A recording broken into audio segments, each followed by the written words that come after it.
رسوله الكريم وعلى آله وأصحابه وأهل بيته وأولياء أمته أجمعين. قال الله تبارك وتعالى في القرآن المجيد والفرقان الحميد: لقد كان لكم في رسول الله أسوة حسنة. آمنت بالله ورسوله وصدق الله مولانا العظيم. معزز سامعین و حاضرین، اس سے قبل کہ تلاوت کردہ آیت کریمہ کے ذیل میں موقع اور محل کی مناسبت سے چند جملے اس نیت سے پیش کیے جائیں کہ اگر اللہ تعالیٰ قبول فرما لے تو اس خوشی کے موقع پر برکت میں اضافہ ہو، رحمت حاصل ہو، فضل الہی کا حصول ہو. لیکن اس سے پہلے اپنی اس مجلس کو عبادت بنانے کی نیت سے بارگاہ نبوت اور بارگاہ اہل بیت نبوت میں درود پاک پیش کرنے کی سعادت حاصل کی جائے. اللہم صلی علی محمد وعلی آل محمد کما صلیت علی ابراہیم وعلی آل ابراہیم انک حمید مجید. اللہم بارک علی محمد وعلی آل محمد کما بارکت علی ابراہیم وعلی آل ابراہیم انک حمید مجید. جیسا کہ آپ جانتے ہیں کہ آج اس مکان میں، اس گھر میں، اس پریوار میں ہم ایک شادی کے حوالے سے اکٹھے ہوئے ہیں اور ہم یہ بھی جانتے ہیں کہ اسلام یعنی ہمارا دین ایک ایسا سماجی مذہب ہے جو زندگی کے ہر موڑ پر ہماری رہبری کرتا ہے، رہنمائی کرتا ہے. اسلام کی خوبی یہ ہے کہ اس نے اپنے پیروکاروں کو زندگی کے کسی موڑ پر بغیر رہبری کے چھوڑا نہیں.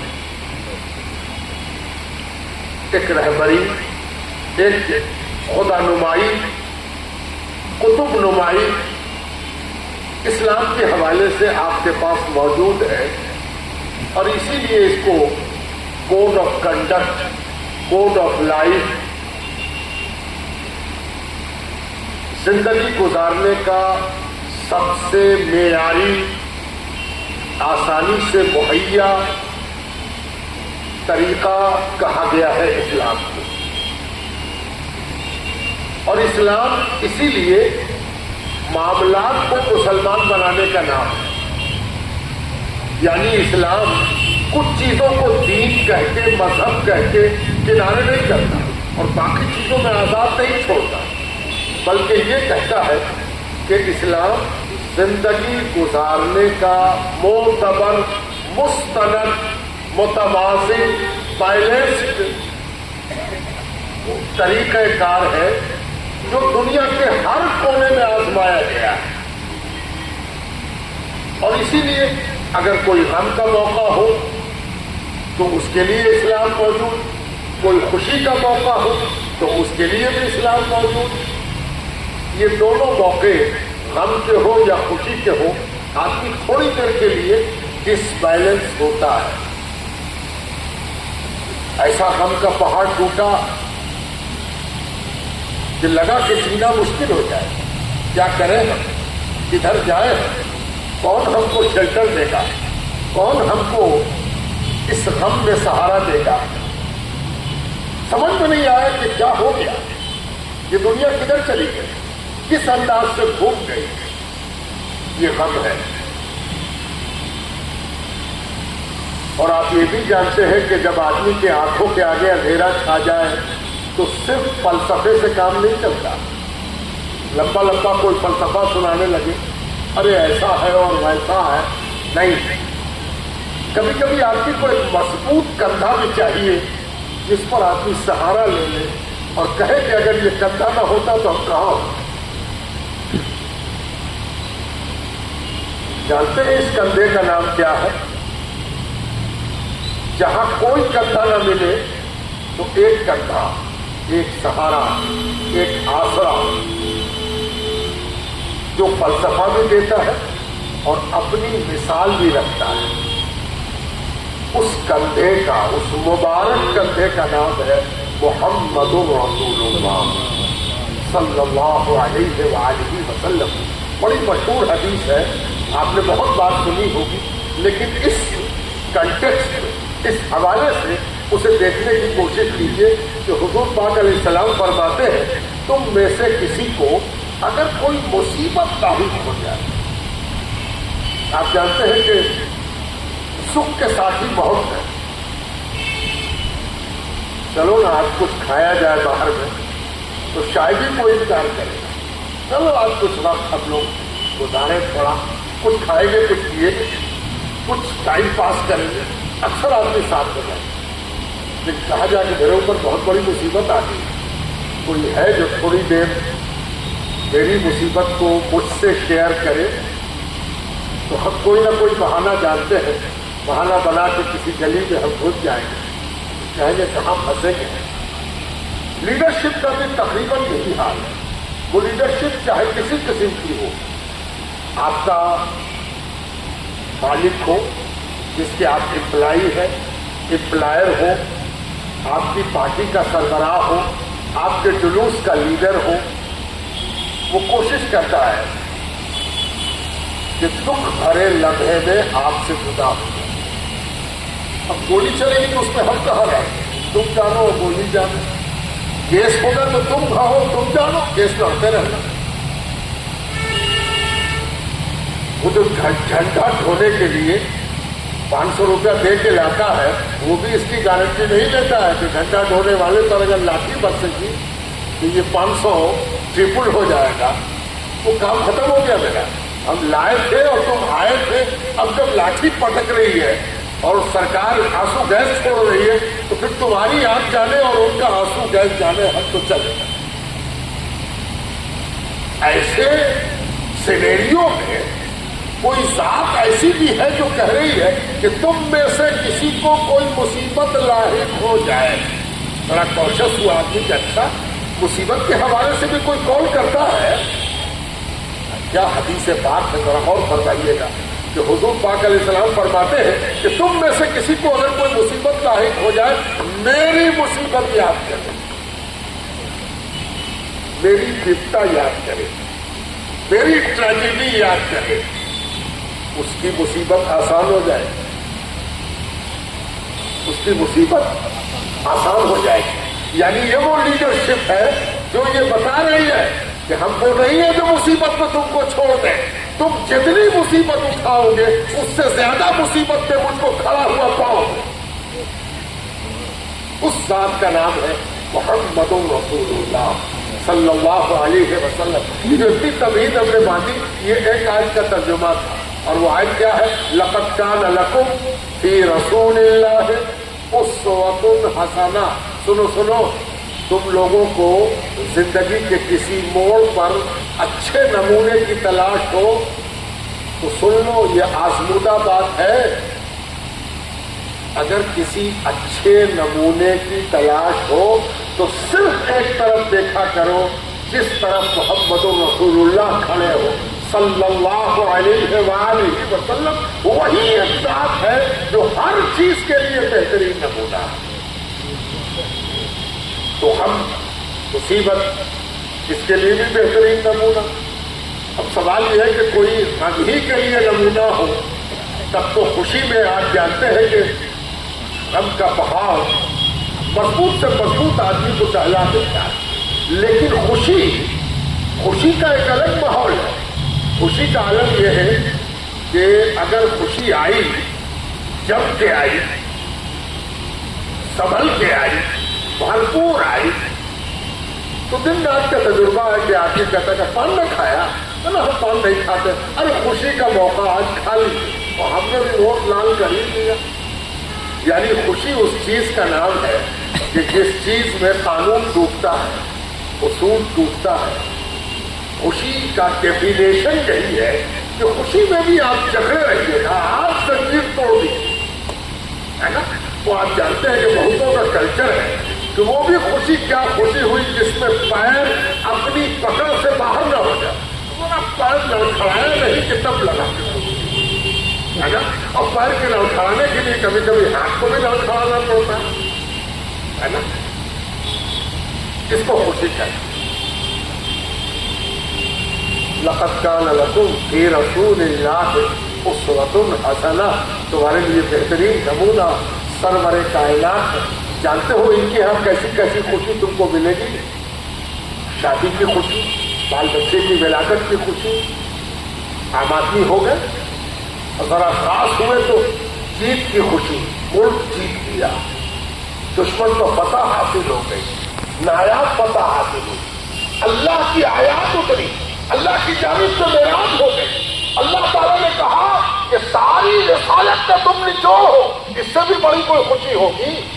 اللہ تعالیٰ نے یہ کہا کہ سنو سنو، تمہارے ماننے والے بہت بسو بیش میں ہیں کہ ان کو تو چھوٹی سی عمر دی گئی ہے، 50 سال، 60 سال، 70 سال، جو 900 سال جیتے تھے اور 900 سال کی عبادت کرتے تھے، ان کی عبادت کے مقابلے میں 70 برس کی عبادت کیا معنی رکھتی ہے؟ تو اللہ تعالیٰ نے کہا گھبراؤ نہیں، اِنَّا أَنزَلْنَاهُ فِي لَيْلَةِ الْقَدْرِ وَمَا أَدْرَاكَ مَا لَيْلَةُ الْقَدْرِ لَيْلَةُ الْقَدْرِ خَيْرٌ مِنَ أَلْفِ شَهْرٍ۔ ارے ہم ایک رات دیں گے تمہارے ماننے والے کو جو 1000 مہینوں سے بھلی ہوگی، اس سے بھی بڑی کوئی خوشی ہوگی؟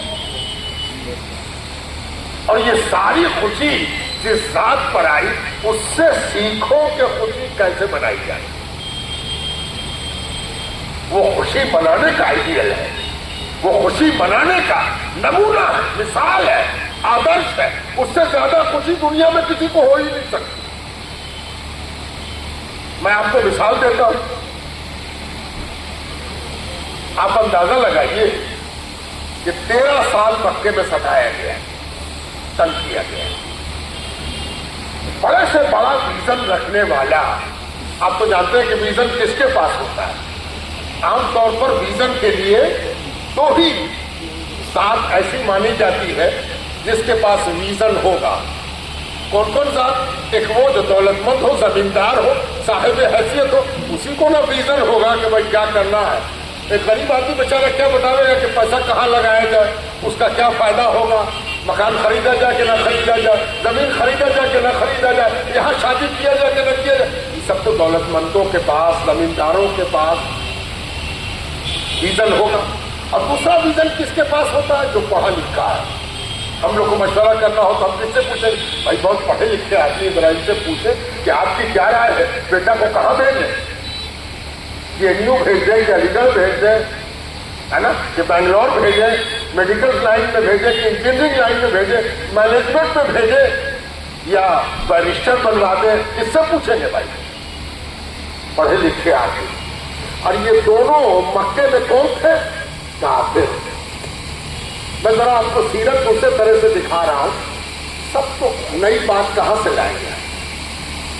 پرانی باتوں کو ہی نئے سلیقے سے سمجھنے کی کوشش کرنا، یہی علم ہے اور یہی دانشوری ہے۔ اور آپ جیسے دانشوروں کے سامنے بولنا بھی آسان نہیں، تو ہر جملے کو پہلے ٹھوکنا بجانا پڑتا ہے، ورنہ معلوم ہوئی کہ یہی اوقات اتر گئے تب تو بہت مشکل ہے نا۔ تو ویژن کس کے پاس تھا؟ مکے میں دو ہی لوگوں کے پاس تھا، دولت مند کافر تھے اور ساکشر پڑھے لکھے کون تھے؟ وہ بھی کافر۔ اور ان دونوں کو یہ سوچ رہا تھا کہ اسلام کا کوئی روشن مستقبل نہیں۔ ذرا سمجھ کے سنیے گا، میں بہت سوچ سمجھ کے بول رہا ہوں۔ سارے ویژنری اس بات کو سمجھ رہے تھے کہ اسلام کا کوئی گولڈن ویژن نہیں ہے، یہ کا کامیاب ہو۔ اور اس پر مزید ایک بات ہو گئی کہ حضور کے 2 بیٹے ہوئے اور دونوں انتقال کر گئے، ہے نا۔ تو جن کو ویژن تھا، ان کے ویژن نے تو چلا کے ان سے کہا کہ ارے کوئی نہ مانتا تو کم سے کم بیٹا تو باپ کی مانتا، اب تو بیٹا بھی ڈرا، بات سمجھ میں آ رہی؟ یہ ریزن جن کے پاس تھا ان میں سے کسی کو ہم یہ دکھانا چاہ رہے ہیں کہ حضور کی خوشی کیسی ہے. ہم لوگوں کو خوشی تک جانا ہے تاکہ اپنی خوشی کا اس خوشی سے رشتہ جوڑ سکے. ہٹ نہیں رہے موضوع سے ہٹ. کہیں آپ کو یہ خیال ہو جائے چلے تھے کہاں سے پہنچ جائے کہاں کی نہیں، ہم وہی چل رہے ہیں. اب دیکھیے یہ ڈبہ کب اس ٹرین سے جڑے گا؟ ابھی تو صرف کٹا ہے، کسی نہ کسی ٹرین سے اس کو جوڑنا ہے اور آپ نے جہاں کی ٹکٹ کٹائی ہے وہیں پہنچنا ہے. اس سے گھبرائیے گا مت کہ کٹ گیا اب کیا ہوگا. یہ کٹا نہیں ہے، جوڑنے کے کرم میں کٹا ہے نا. ریزن یہ تھا کہ اب تو بیٹا بھی نہ رہا، کہہ بھی دیا. جس کو ویژن ہوتا ہے اس کو اپنے ویژن کو چھپا کے رکھنا بھی ممکن نہیں ہوتا. آدمی کوشش کرتا ہے کہ اپنی دانشوری کو بڑھاتا پھرے، کھوجتا پھرے کہ لو بھائی اب کتنے بڑے دانشور ہیں ذرا سمجھ لو. تو دانشوری کو پچانا آسان نہیں تھا، چنانچہ منہ پر آ گیا. ان نشانے آتا ہو الابتر، جس کے لیے اترا ہے وہ یہی ہے کہ ارے کوئی نہ ان کی بات نہ سنے گا. پیسے والے کا تماشا اور پڑھے لکھے آدمی کا گھوسا ساری بھیڑ چھاڑ دے گا ہے نا. ابھی تو لڑکا ہو گیا، یہ لڑکا شاید ان کی امت بن سکے، اب تو وہ بھی نہ رہا. تو کافروں کے الفاظ سے اب اتر، یہ کافر کے الفاظ ہیں، نپٹر جس کا کوئی پرسان حال نہ ہو. اللہ تبارک تعالیٰ فرماتا ان نشانے کا ہوگا لگتا، جو آپ کو اکثر کہتے ہیں بڑے ویژنری بنتے ہیں، ریزن ہے ان کے پاس. دیکھنا ان کو ابتر ہوتے ہوئے تم بھی دیکھنا اور دنیا بھی دیکھے. یہ سوال اللہ سے کوئی نہیں کہہ سکتا ہے، یہ اللہ سبحانہ تعالیٰ کی شان ہے. بھائی جس کے پاس دولت ہے اور جس کے پاس علم ہے دونوں کہہ رہے ہیں کہ یہ بات ممکن نہیں ہے. اب بھلا یہ کیسے سمجھ میں آئے گا؟ ابو جہل کو بھرپور اولاد، ابو لہب کو 1 درجن اولاد. تو جو اولاد کی کثرت رکھتے ہیں، مال بکثرت رکھتے ہیں، پڑھے لکھے ہیں، ان کے مقابلے میں سب جاہل ہیں. بھلا ان کو یہ سب بات سمجھ میں آئے ہے نا. انکار کر دیا. اور آپ جانتے ہیں کہ اس میں 13 سال بیت گئے اور ان 13 برسوں میں کوئی خاطر خواہ اضافہ نہ ہو سکا کہ ان کے ویژن میں کوئی کرانتی آتی.